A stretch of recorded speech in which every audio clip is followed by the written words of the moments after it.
हमारे प्रांत के, मैंने उनसे कहा कि देखो गुरु महाराज बैठे हैं सामने। उन्होंने कहा बात सही भैया, और इस बात को मैंने अपने यहाँ हर कार्यक्रम में जिक्र किया। तो हमारे गुरु भाई है राजेश सोनी जी, हमको बड़ा भाई मानते हैं, बड़ा सम्मान करते हैं। उनको भी बताया तो उन्होंने बात सुन तो लिया, कुछ बोले नहीं। और एक साल बाद जब दिल्ली में महाराज जी का कार्यक्रम था और वो गए कार्यक्रम में और सत्संग के बाद आए, हमारा पैर छूने लगे। मैंने कहा क्या बात होगी?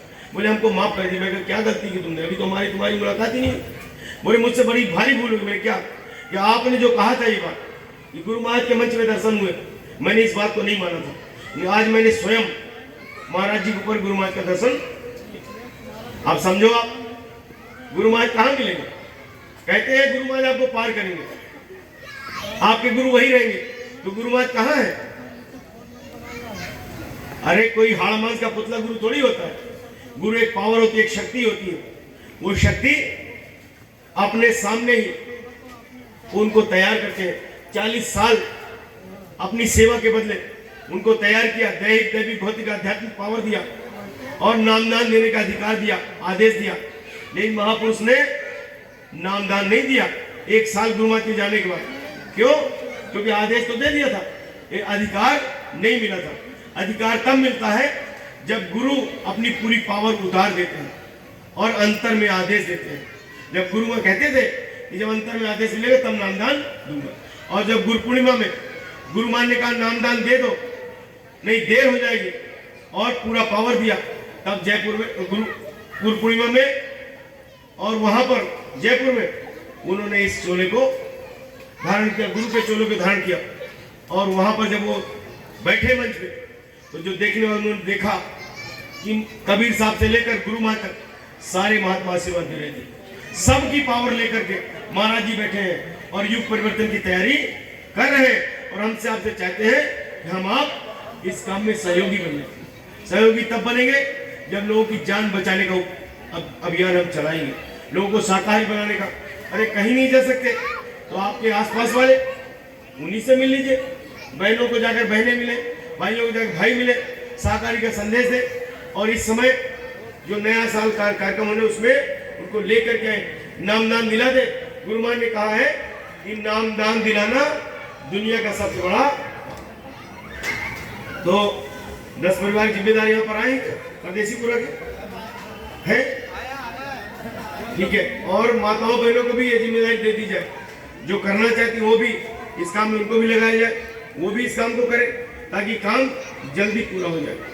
और महापुरुष जो करना चाहते, अपने गुरु का मिशन पूरा करना चाहते हैं, कलयुग में कलयुग जाएगा और कलयुग में सतयुग आएगा, उस मिशन को पूरा कर दे। और देखिए इन जिम्मेदारों को 26 बिंदु दिए गए, बड़े सरल सरल। क्या कहा कि जब ये प्रेमी जाएंगे तो देखेंगे घर के ऊपर झंडा लगा कि नहीं लगा। गुरु महाराज ने कहा था घर के ऊपर झंडा लगा के रखा। झंडा क्या करेगा? तड़ित चालक का काम करेगा। तड़ित चालक क्या है? बड़े बड़े मंदिरों पर आपने देखा होगा वो लगा रहता है एक लोहे की रॉड, और उसका पूरा कनेक्शन नीचे जमीन तक होता है कि आसमान से बिजली आएगी तो उससे होते हुए जमीन में चली जाएगी, मंदिर को नुकसान नहीं होगा। उसी प्रकार से तड़ित चालक आपके छत में अगर झंडा लगा है ऊपर मकान में, तो आसमान से आफत आएगी। अरे भाई बम कहां से गिरेंगे? कहां से गिर रहे बम? यूक्रेन में,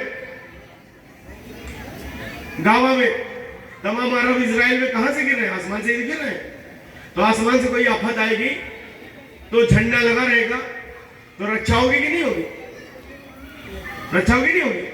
जब बाबा जी ने कहा कि माताओं ध्यान से सुन लो, इन बच्चों को मारना मत, इनमें कितने रामकृष्ण छिपे हैं, आगे चल करके ये बड़ा काम करेंगे। जब परिवर्तन का समय आएगा, आसमान से बम गिरेंगे तो बड़े बड़े परमाणु बम, एटम बम को ऐसे हवाई हेलीकॉप्टर उतार लेंगे।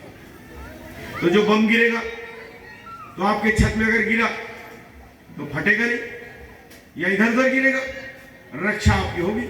तो झंडा लगा होना चाहिए, नहीं लगा होना चाहिए? लेकिन झंडा तो लगा है, लेकिन उसका जय गुरुदेव नाम मिट गया। अब सफेद कपड़ा हिल रहा है, तो कपड़े से काम चलेगा कि जय गुरुदेव नाम से काम चलेगा? तो झंडा बदलना चाहिए, बदलना चाहिए। तो मुक्ति दिवस को झंडा लगा दिया, बस फुर्सत हो गई। अब वो फट गया क्या, उससे मतलब नहीं। तो मेरी आपसे प्रार्थना है आज ही जाकर के उस झंडे को देख लेना, और अगर उसमें जय गुरुदेव नाम मिट गया है तो सुबह उस झंडे को बदल देना। दूसरा क्या कहा, घर के बाहर जितने दरवाजे निकलते हैं उसमें जय गुरुदेव नाम लिखा होना चाहिए लाल रंग से। तो सबने स्टिकर लेकर के लगा लिया। क्या लगा लिया? स्टिकर। उनके लिए कहा स्टिकर कि जिनके मकान किराए के हैं, मकान मालिक लगाने के लिए मना करता है, भाई चलो दरवाजे में लगा लिया स्टिकर। अब हमारा खुद का घर है, हमको लिखाना चाहिए नहीं लिखाना चाहिए लाल रंग से। क्यों कहा था? गुरु महाराज ने कहा था कि चंडी एक देवता है, मसाल लेके निकलेगी, पूरे विश्व का धन गायब करेगी, फिर अन्न की कमी कर देगी और आपस में लड़ा देगी। तो दुनिया में तो काम चल रहा है, और जब देश में आएगी तो घर में घुसेगी और उत्पात मचाएगी। तो क्या चाहते हो चंडी घर में घुसे? तो सामने जय गुरुदेव नाम लिखा रहेगा और घर में रहने वाले लोग शाकाहारी रहेंगे तो हाथ जोड़ के प्रणाम करके आगे चली जाएगी। तो घर के बाहर जितने दरवाजे खुलते हैं उस सब में जय गुरुदेव नाम लिखा होना चाहिए। घर में वक्त गुरु की तस्वीर फोटो होनी चाहिए, ये भी देखना है, वो ये भी देखेंगे और फोटो आपके घर में लगवाएंगे। इस तरह छोटी छोटी बातें। दर्शन करते समय हम जाते हैं, गुरु का दर्शन करते हैं, अपनी पीड़ा बताते हैं। अब एक बार बता दिया, 2 बार बता दिया, 3 बार बता दिया, बार बार लाइन लगे तो क्या भरोसा नहीं है? भरोसा नहीं है? अरे एक बार आप आगे लग के लाइन में दर्शन कर लो, एक बार दर्शन कर लो। दर्शन ही तो करना है कि दर्शन देना है? हम तो देखते लोग दर्शन करना है, दर्शन देना चाहते। बाबा जी हमको देख लो। अरे बाबा जी आपको देख रहे हैं, उनकी तो